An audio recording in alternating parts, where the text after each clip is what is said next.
Imagine a house where no one is shouting, yet everything echoes inside.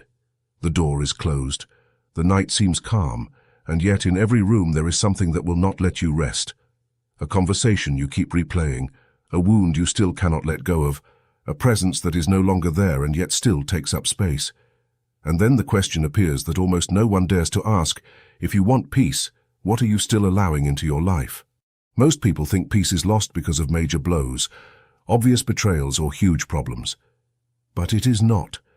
Most of the time it breaks in a much quieter way. It breaks when you feel you have to answer everyone, carry everyone, explain yourself to people who do not want to understand you, and hold on to things you should have let go of long ago.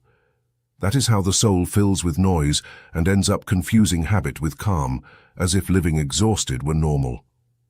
Today you are going to see clearly why.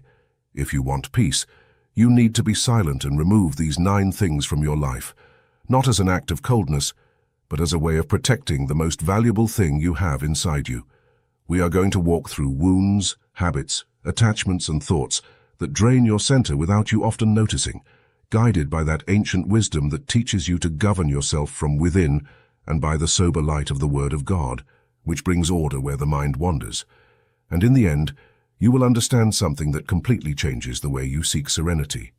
Peace does not begin when the world leaves you alone, but when you stop giving yourself to what steals it from you. I am Gabriel, and this is the Stoic Garden. Stay until the end, because in this journey we are going to move through 9 points that can give you back the inner silence you have lost, and the last one is the one that can change everything. And if you feel the time has come to clear your mind, set boundaries, and recover real peace, join the 30-day Stoic Journey. You will find the access link in the description of this video. Let us begin. Some people do not live in peace because they are never truly silent.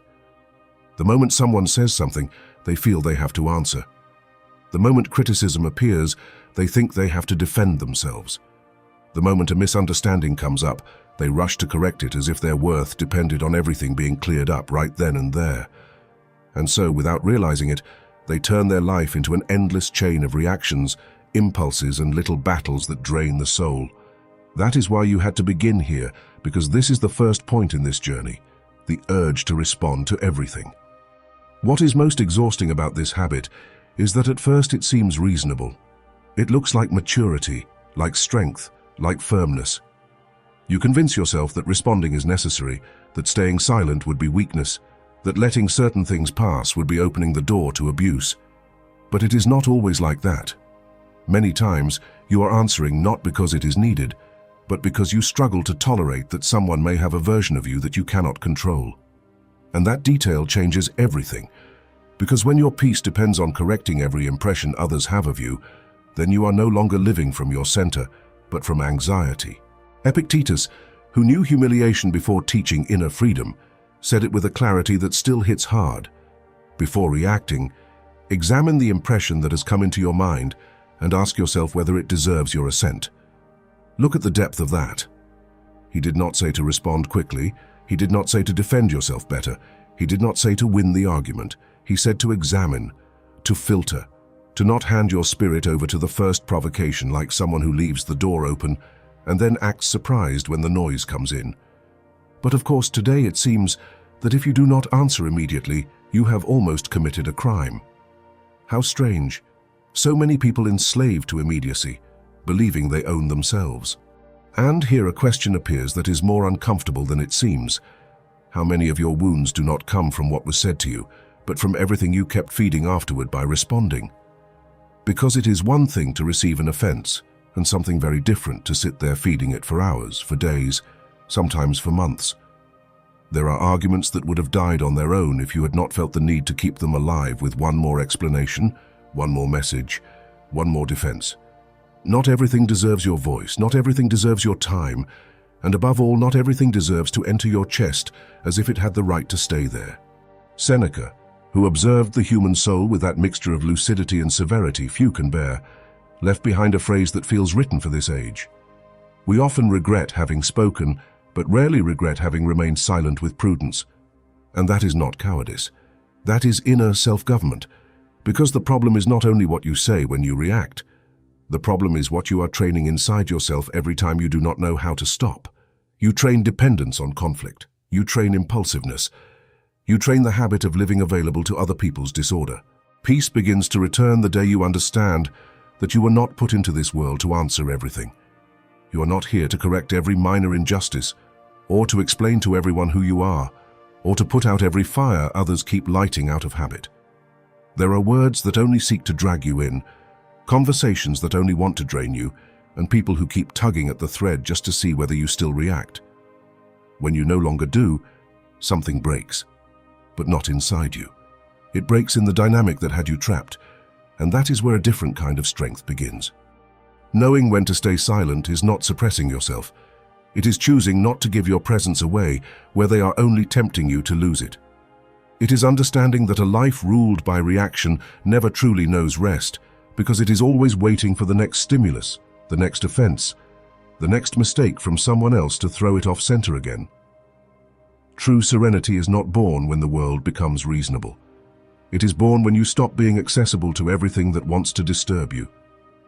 After understanding that not everything deserves a response, there is something else that becomes impossible to ignore. Many times, the noise that steals your peace does not even begin in your mind, but in the habit of allowing certain presences too close. There are people who do not enter your life like a visible storm. They arrive like a constant leak. They do not destroy all at once, but they wear you down. They do not always explode, but they invade. And when you get used to that, you end up calling closeness what is really intrusion. That is why we now move into the second part of this video, the people who keep stepping in where your soul needs boundaries.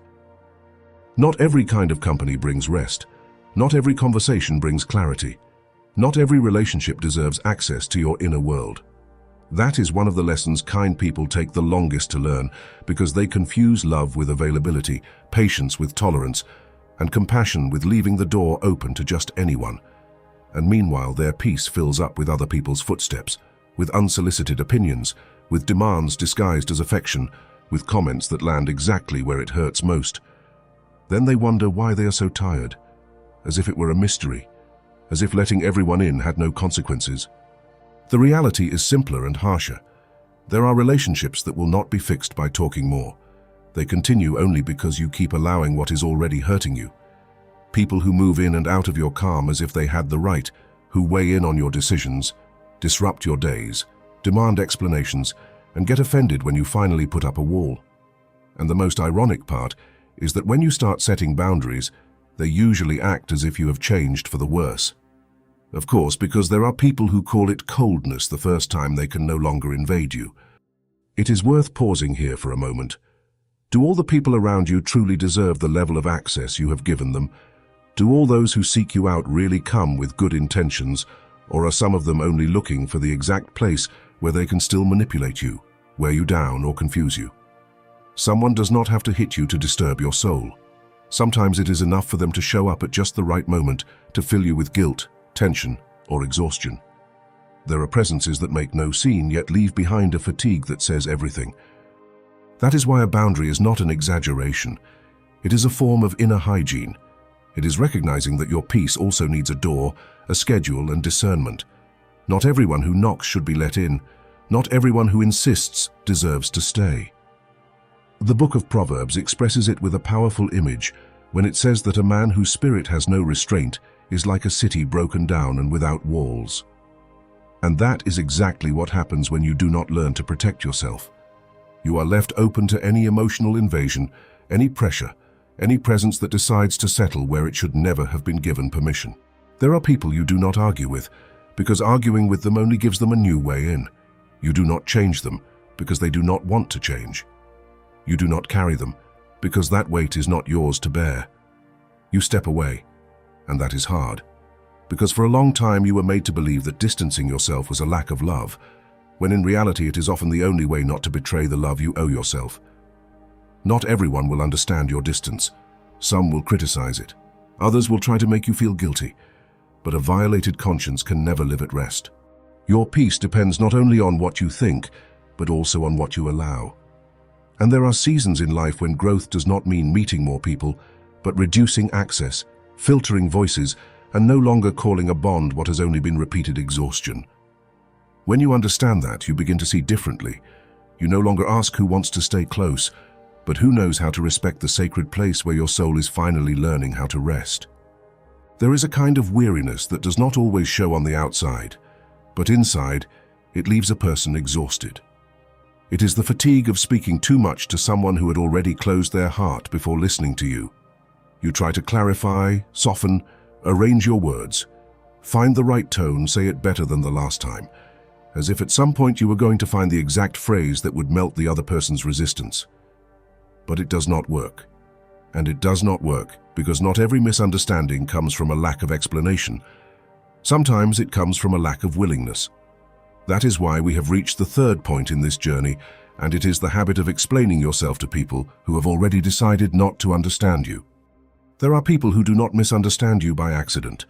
They misunderstand you because it suits them, because a distorted version of you allows them to protect their pride, justify their distance, or avoid their own responsibility. And instead of noticing that, you step into the game. You give one explanation, then another, then a longer one, more precise, more emotional, more honest, believing that clarity will solve something. But when someone does not want to understand, your words do not enlighten them at all. They only give them more material to keep wearing you down. What a familiar scene. One person pouring out their soul in full paragraphs, while the other had already decided from the very first line that they were not going to receive any of it. What is painful is that many times you explain yourself not out of love for the truth, but out of fear of looking bad in someone else's story. You want to correct the image they have of you. You want them to at least acknowledge your intentions. You want to come out clean from a judgment that was already handed down without justice. And what happens then?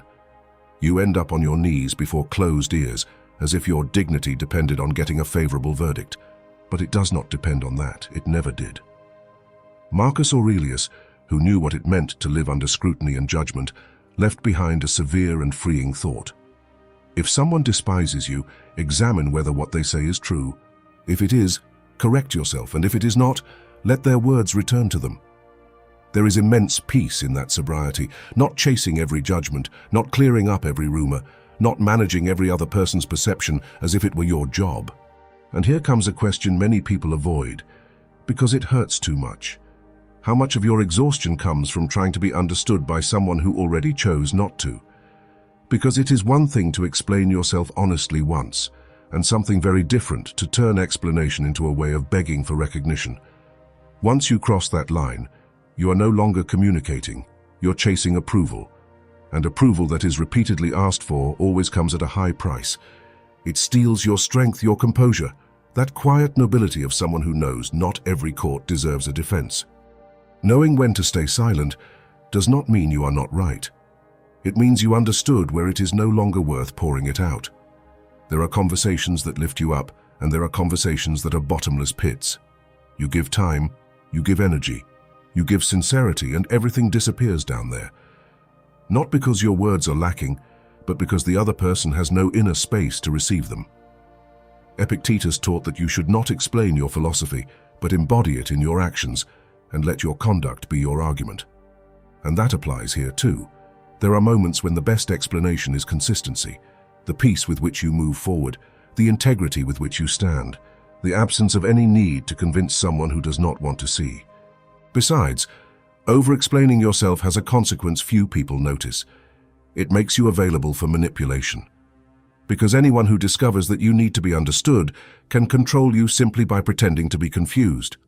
All they have to do is twist things a little, play the wounded one, say that was not what you meant, and there you go again, opening your heart, reviewing every word, trying to repair something that was never meant to be repaired. That is how noble people get worn down. Not because they love too much, but because they fail to recognize in time where their sincerity is already being used against them. Dignity also knows how to stay silent. It also knows how to walk away. It also knows how to leave a conversation unfinished when it understands that continuing to speak would mean lowering itself to a place where truth no longer matters. You do not have to explain your soul to someone who enjoys confusing it. You do not have to translate your heart to someone who listens only to attack more effectively. You do not have to wear yourself out completely so that someone might grant you an understanding they do not truly want to give. Sometimes peace returns right there, in that sober moment when you decide you are no longer going to keep chasing understanding where there is only resistance.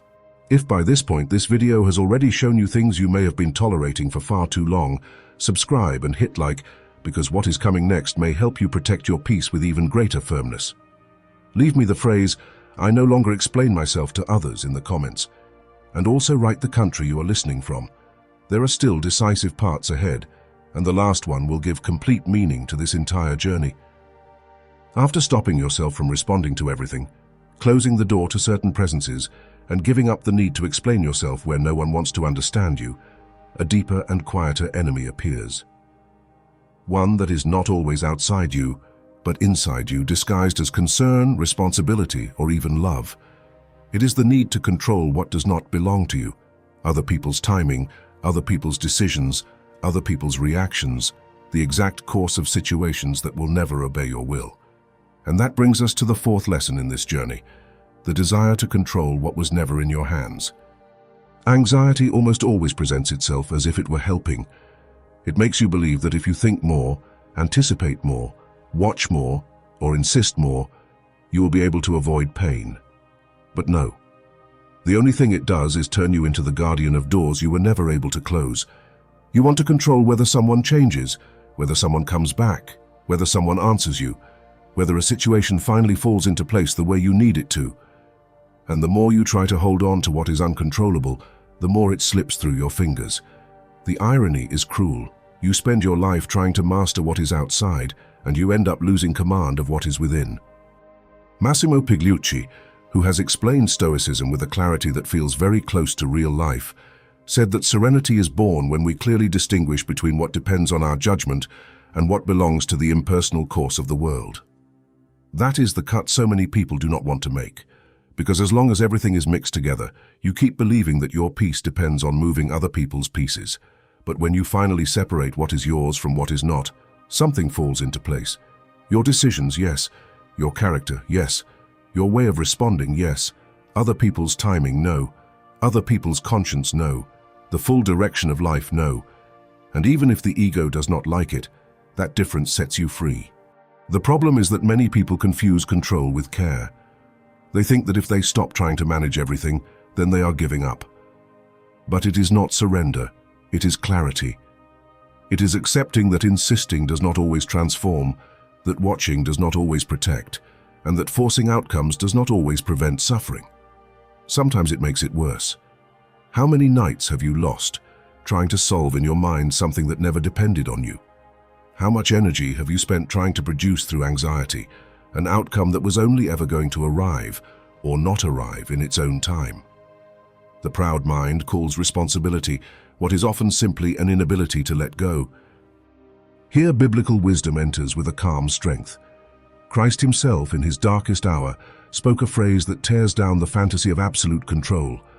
"Not my will, but yours be done." That was not passivity. It was spiritual strength of the highest order. It was the decision to stop fighting against what was beyond his own hand and to remain steadfast with dignity within what he still could obey.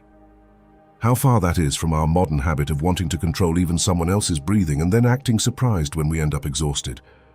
As if the universe had signed a contract agreeing to obey our plans. Wanting to control the uncontrollable does not only wear you out, it also makes you unfair to yourself. Because you blame yourself for outcomes you did not produce, demand answers from yourself that no one can guarantee, and punish yourself every time life does not fit the picture you drew. That is where much of the anguish people carry in silence is born, not from the fact itself, but from the inner fight against a fact that is already happening. Cleanthes summed it up with a sharp simplicity. The wise man cooperates with the course of the universe, while the fool laments not being able to alter it. And though the phrase hits hard, it also brings order. You were not born to govern the whole world. You were born to govern yourself with integrity within it. Peace begins to enter when you let go of the illusion that everything has to fall into place before you can rest. Because it will never be that way. There will always be uncertainty, other people's decisions, imperfect timing, doors that do not open when you want them to, and answers that do not come when you ask for them. The difference is not made by the world. It is made by the discipline with which you learn not to fight all of that, to stop dragging yourself behind what you cannot control, and to plant your feet again on the only ground where you can truly build something, your inner life. You cannot control who leaves, who changes, who understands, who responds, or who fails. But you can decide how much of yourself you are still going to hand over to that useless struggle. And the day you truly understand that, the soul stops wrestling with the wind. It stops demanding that the river flow backward. It stops making itself sick trying to direct a reality that was never its own. And in that act of intelligent surrender, which from the outside may seem small but inside changes everything, a more mature, more sober and deeper kind of peace begins. There are people who live exhausted without fully understanding why. It is not always because of work, age, or even obvious problems. Many times, it comes from something quieter and more constant, the endless effort not to inconvenience anyone, to stay on everyone's good side, to soften what they feel, swallow what they think, and accept more than they can bear, just so they do not disappoint, bother, or get rejected. And little by little, they turn their character into a waiting room for other people's needs. That is why we now enter the fifth part of this journey, the need to please others, even when it breaks you inside. What is tragic about this habit is that it often disguises itself as kindness. The person tells themselves they are being patient, understanding, generous, mature. But many times it is not virtue, it is fear. Fear that others will get angry with you, withdraw their affection, speak badly about you, or leave you out if you say no just once. So you begin to give in where you did not want to give in, to smile where you wanted to keep your distance, to take on burdens that empty you inside. And all of it to maintain an image of kindness that, by the way, is almost never appreciated the way you imagine. Because the world has a rather uncomfortable habit. It rarely values what it receives without limits. It simply gets used to it. And when you get used to pleasing others, something very dangerous happens. You stop asking yourself what you need. All your attention becomes organized around what others expect. You adjust your tone, your time, your presence, even your exhaustion, as if your soul were a piece of furniture to be moved around for other people's comfort. And when does your truth appear? When do you decide that you can no longer keep up a false peace built on your own weariness? Because pleasing everyone does not make you more loved. Many times it only makes you more available to be used. Ralph Waldo Emerson, influenced by that old discipline of character that knows how to walk without applause, wrote that nothing can bring peace to a person except themselves, when they choose to remain faithful to their own inner law. And that cuts through a very old lie. Peace is not born from being approved by everyone, but from not betraying yourself in order to gain that approval. There are people who have been waiting for rest for years while still saying yes with their mouth and no with their soul. Then they wonder why they feel split in two inside. Of course, no one can live against themselves for very long without paying a price. Besides, pleasing others out of fear has an effect that slowly destroys dignity. It teaches you to tolerate the intolerable just to keep up the appearance of harmony. You put up with comments, invasions, disrespect, unfair demands, and justify it all with the idea that it is not worth creating conflict. But the conflict does not disappear. It only changes places. It is no longer between you and others. Now it is inside you. And that inner conflict is worse because no one sees it, no one names it, and meanwhile it keeps draining your strength. What a great deal some people make. They unload their weight, and you even thank them for the chance to stay in their good graces. True peace requires a courage that does not always look kind from the outside. It requires disappointing unfair expectations. It requires allowing some people to get upset when they can no longer use you the same way. It requires accepting that not everyone will call you good when you begin to bring order into your life. And yet, that is where something much cleaner begins. When you stop living to be accepted, your inner world breathes differently. You no longer choose from guilt, but from truth. You no longer bend yourself so no one else feels uncomfortable. Instead, you learn to stand firm even when some people do not know what to do with this new version of you. You were not brought into this world to be approved by everyone, but to live with integrity without breaking yourself in the process. And there is a huge difference between loving others and blindly sacrificing yourself so no one gets upset. The first path has dignity. The second has exhaustion. That is why, if you truly want peace, You will have to accept that there will be moments when taking care of your soul will make others see you as less convenient. And maybe that is true. But since when is losing your usefulness to someone who wears you down a tragedy? Sometimes it is exactly the proof that you are finally beginning to heal. Up to this point, you have seen that peace is not protected only by closing your mouth, stepping away from certain people, or stopping yourself from explaining things where no one wants to understand you. But there is a deeper layer, one many people overlook because it cannot be seen from the outside. You may not respond, you may withdraw, you may seem calm, and still be at war inside, replaying a scene, reliving a sentence, rehearsing late answers for a wound that has already happened. And that brings us to the sixth point of this video, the resentment that keeps speaking even when you are silent. Resentment is an inner conversation that does not know how to end. It feeds on memory, wounded pride, and that secret need for the past to still give you a repair that never came. On the outside, you keep your composure, but inside you are still arguing. You go back to that moment again and again, mentally correcting what you should have said, imagining the other person acknowledging their mistake, fantasizing about a perfect turn where it finally becomes clear that you were right.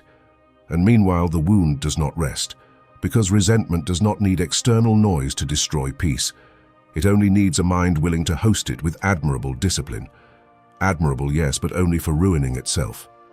Seneca, who understood well the violence of the passions when they are allowed to grow, warned that anger, if it is not controlled from its first impulse, ends up ruling the one who thought they were using it. And that is exactly what happens here. You think you keep remembering so you do not forget the injustice, so you do not become naive, so you do not allow it again. But many times you are not protecting yourself. You are obeying a wound that is still directing your energy. It is no longer healthy memory. It is emotional slavery dressed up as clarity. And the proof is something very simple. If every time you remember you lose your peace again, then it is not you holding on to the memory. It is the memory still holding on to you. It is worth asking a question here that almost no one enjoys answering. What good does it do to keep talking inside yourself with someone who is not even in the room anymore? Because that is what resentment does. It keeps alive on the inside what may already be over on the outside. It leaves you tied to an old scene, as if your soul had signed a contract not to leave until perfect justice arrives. But life rarely gives closure in the way the ego demands. And while you wait for that flawless moment of compensation, you are the one still carrying the weight. The other person may not even think about it. What a bitter irony. Someone hurt you once, and then you repeat the wound 100 times in their absence. Scripture also puts its finger on that exact place when James says that human anger does not produce the righteousness of God. Not because the pain is not real, or because what was unjust should be called good, but because prolonged inner fire builds nothing clean. It only consumes. It only distorts your vision. It only makes the heart suspicious, the expression hard, and the conscience heavy. Holding on to resentment does not correct the past. The only thing it does is extend it. It brings it back every day, sits it at your table again, and allows it to keep deciding the climate of your soul. Letting go does not mean justifying what was done to you. It does not mean forcing reconciliation either, or reopening the door to someone who hurt you. It means something more sober and more difficult. Refusing to keep being the place where that wound continues to live for free. It means remembering without obeying the poison. It means learning that true silence is not only stopping yourself from speaking to the other person, but stopping yourself from feeding inside you the scene that keeps stealing your strength. Because there are people who left long ago, yet are still living at the center of the mind of the one who has not let them go inside. Peace starts to become real when your inner world stops repeating the hurt like a dark prayer, when the memory is no longer in charge, when the wound stops being your identity. And that does not happen through a dramatic gesture, a beautiful phrase, or one especially inspired afternoon. It happens in the quiet discipline of deciding again and again that you are not going to keep serving as an echo for what destroyed you. Only then does silence stop being an appearance and become true rest. And when that happens, you are not simply quiet anymore. You are free. There are losses that do not destroy your peace because they are still happening today, but because you still refuse to accept that they already happened. Your body moves forward. The days pass. Your routine changes. Yet inside, something remains standing in front of a door that has already closed, waiting for it to open again the way it once did. And that is how one of the quietest forms of suffering is born. Not just grieving what is gone, but resisting the fact that it is truly gone. We have now reached the 7th point in this journey, and it is attachment to people, versions of yourself, and seasons of life that have already ended.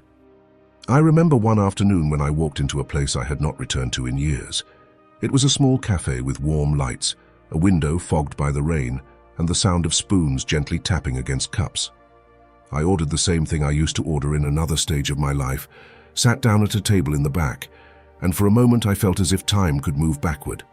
The same smell of freshly ground coffee, the dark wood, an old song playing softly, an empty chair across from me.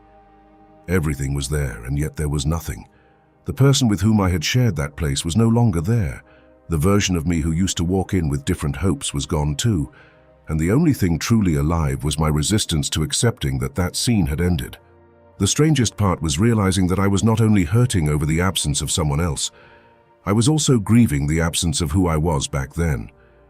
I missed that version of myself who still believed certain things, who still waited for certain calls, who lived with an innocence life later took it upon itself to correct. And that is when I understood something you do not easily forget. Sometimes you are not only attached to a person, but to the identity you built around them, to the chapter in which you could still imagine a different ending. That is why letting go hurts so much, because it is not just one piece that falls away.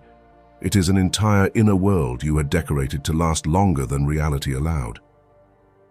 Seneca, with that sobriety that does not comfort the ego, but does clear your vision, wrote that we should rehearse in the mind the absence of what we love, not to harden ourselves, but to learn to value without attachment what we enjoy today. And that idea is hard because it tears down a deeply human fantasy, the belief that loving something means holding on to it, preserving it, extending it at all costs. But it does not. Healthy love also means accepting that not everything was given to remain. Some people were a lesson, not a destination. Some seasons were preparation, not a home. Some versions of you were necessary to get you here, but not to walk with you for the rest of the road. And here comes a question that hurts because it touches something very intimate. Are you suffering because of what you lost, or because of what you refuse to bury? Because there is an enormous difference. When you cling, you turn nostalgia into an altar. You visit the past in your mind, clean it up, beautify it, put soft music over it, and even forget the cracks it had too. How generous memory becomes with what it can no longer touch. It erases the shadows, exaggerates the light, and then convinces you that leaving it behind would be a betrayal. That is how many people lose their peace, not because of the present, but because of an edited version of yesterday that they still defend as if it were sacred. Life does not always tear things away all at once. Sometimes it gives you signs, shows you the where, repeats the discomfort, makes it clear that a cycle has already fulfilled what it came to fulfill. But you insist. You hold on. You try to revive conversations, relationships, dreams, even ways of being that no longer fit the season you are in now. And that is exhausting, because attachment forces you to carry what no longer has roots. It asks you to spend energy preserving ruins, dressing up endings, denying an evidence that is already right in front of you. It is not faithfulness. It is fear dressed as loyalty. Peace begins to return when you stop calling love what is really your inability to say goodbye. When you allow certain people to become memories without remaining your center. When you accept that some versions of yourself have already done their work and deserve rest, not resurrection. Letting go is not despising what was lived. It is honoring it without continuing to live inside it. And the day you are able to do that, the soul stops walking with its eyes fixed behind it, as if it is afraid to move forward because doing so feels like losing something. In truth, what it loses is the prison, and only then does it discover that obeying life can also be a form of peace. After stepping away from useless arguments, closing improper access, stopping the need to explain yourself, releasing control over what does not depend on you, no longer pleasing others at the expense of your soul, quieting resentment, and loosening your attachment to what has already ended, there is still the most decisive ground of all. Because you may have done all of that outwardly, and still go on living under the rule of a disordered mind. a mind that exaggerates, anticipates, misreads, imagines the worst, and turns any difficulty into a full-blown storm. We have come to one of the most important keys in this video, number 8, unwatched thoughts that turn any problem into a storm. The undisciplined mind has a very dangerous habit. It takes a small fact and adds layers to it until it becomes enormous. It was not just this that happened, but this plus that, plus what it could mean, plus what might come next, plus what happened once before and could happen again. And by the time you are done, you are no longer looking at reality.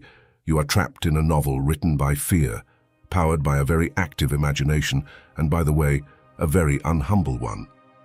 Because the anxious mind does not just invent scenarios, it also acts as if it were a prophet. And it does so with admirable confidence for getting things wrong. Marcus Aurelius, who had more than enough reason to live under pressure and still insisted on inner self-mastery, wrote that the happiness of your life depends on the quality of your thoughts, and that is why you must firmly watch what you allow to dwell in your mind. That vigilance is not unhealthy rigidity. It is hygiene. It is discernment. It is realizing that not every thought deserves a seat, not every impression deserves your trust, and not every emotion deserves to be turned into truth. But most people live the other way around. They think something, feel it strongly, and immediately baptize it as certainty. Then they wonder why they live exhausted. As if feeding suspicion, catastrophic scenarios and imaginary dialogues were a reliable road to serenity. Have you noticed how many times you are not suffering because of what is happening, but because of the interpretation you built around what is happening? How many nights do you lose, not because of an objective reality, but because of a mental movie that keeps replaying with better production than the facts themselves? Epictetus went straight to the heart of this when he said that it is not events themselves that disturb people, but the judgments they make about those events. That phrase dismantles anyone who has the courage to truly hear it, because it no longer lets you blame only the world. It forces you to look at the lens through which you are reading it. And here is something worth understanding seriously. Thinking is not the same as observing. Many people believe that because they keep turning something over in their mind, they are processing it, when in reality, they are only deepening the groove of fear. An unwatched mind reviews the same problem from 100 angles, and in none of them does it find peace, because it is not trying to understand. It is trying to confirm its own anxiety. Donald Robertson, bringing Stoic wisdom together with modern psychology, said that training the mind every day is as essential as training the body, because without mental discipline, any difficulty becomes magnified. That is the exact word, magnified. It does not always invent from nothing. Sometimes it simply enlarges something real so much that it becomes impossible to live with. That is why peace depends not only on what you remove from your life, but also on what you allow into your consciousness. There are thoughts that must be examined, contradicted, put back in their place. Paul expressed it powerfully when he said, "Whatever is true, whatever is honorable, whatever is just, whatever is pure, think on these things." Not as a decorative phrase, but as an instruction for inner survival, because the soul ends up resembling what it keeps chewing on. If you feed suspicion, you will live on the defensive. If you feed fear, you will breathe threat. If you feed comparison, you will never rest. But if you learn to filter, to correct, not to give immediate assent to every impression, a new kind of order begins to appear. You will not be able to stop certain thoughts from arriving, but you can stop them from ruling. That difference changes everything. The mind will keep proposing scenarios, revisiting wounds, exaggerating risks, pushing you to react too soon. What matters is whether you obey it without examination or finally take your place as its guardian. Because an unwatched consciousness turns every stone into a mountain, every delay into abandonment, every ambiguous gesture into a threat. But a trained mind returns each thing to its real size. And when that happens, the storm does not always disappear outside of you, but it stops breaking loose within you. After looking at your reactions, your relationships, your explanations, your need for control, your hunger for approval, your resentments, your attachments, and even your thoughts, there is only one illusion left to unmask. That quiet idea that one day, when certain people change, when certain problems end, when the right answer finally comes, then you will be able to rest. But as long as you keep believing that, your peace will always remain postponed, like a promise dependent on conditions you do not control. All of this leads us to the ninth point, and perhaps the most decisive of all, the false idea that peace will come when everything outside finally changes. A great many people live this way without even realizing it. They postpone calm until later, after that conversation, after that situation gets fixed, after someone apologizes, after the house is in order, the money improves, the child understands, the wound closes on its own, or life, in a rather unlikely act of courtesy, decides to arrange itself completely. And meanwhile, the soul remains on pause, as if serenity were a prize waiting at the end of an endless list of external requirements. What a strange bargain human beings make with their own peace. They hand it over to the world and then act surprised when they cannot find it. The problem with that mindset runs deep, because it teaches you to look for rest where there are only changing circumstances. Today you think you are missing one thing. Tomorrow another appears. You resolve one front and a different one opens up. That is how life works. It will never be a garden without seasons, without losses, without tensions, without interruptions.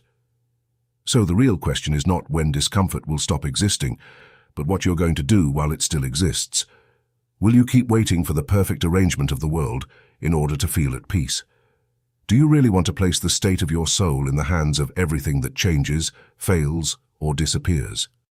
Massimo Pigliucci wrote that tranquility does not come from eliminating problems, but from adjusting our expectations to reality.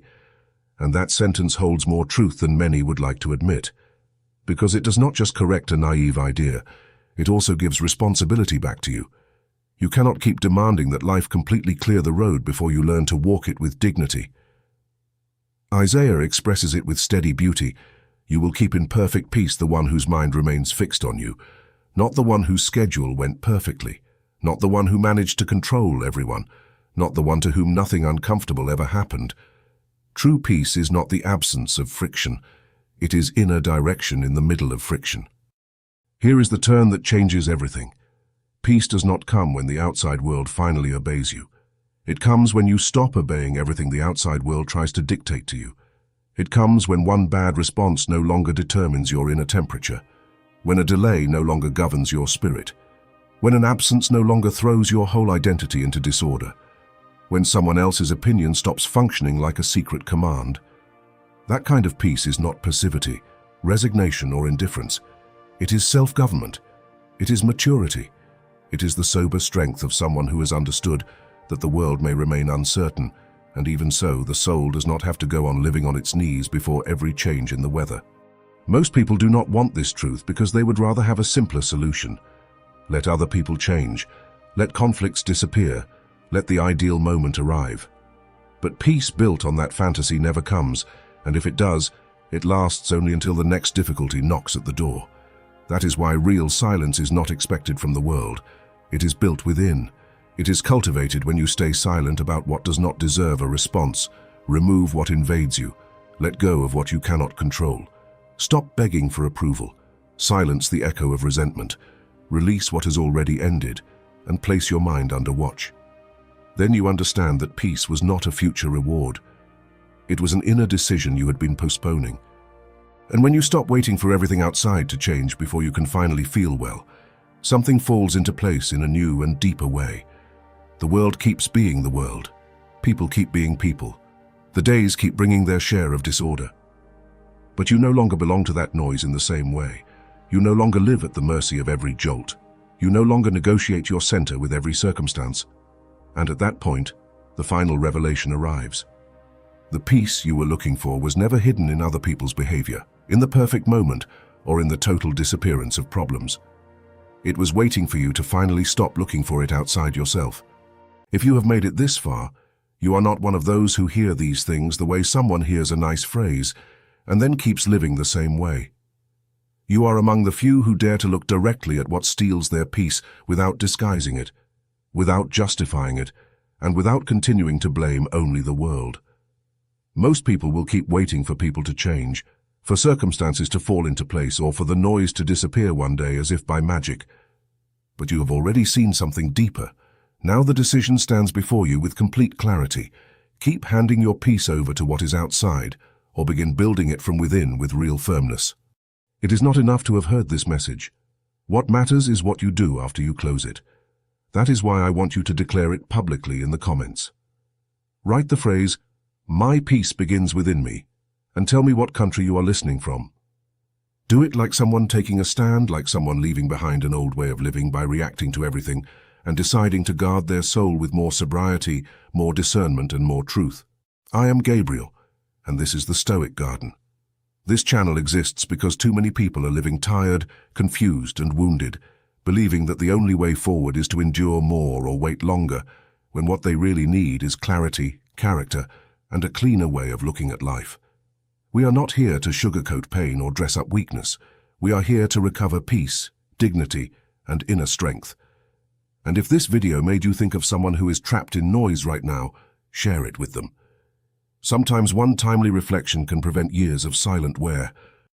Subscribe if you want to keep walking with us on this path of lucidity, faith, and inner mastery. Nothing ends here.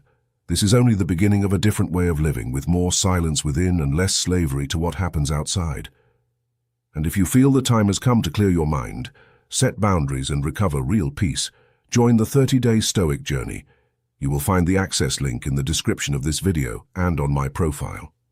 On screen, you have other videos that can help you go even deeper into this process. Keep going, because transformation does not happen in one isolated moment, but in the daily decision to stop handing your peace over to what does not deserve it.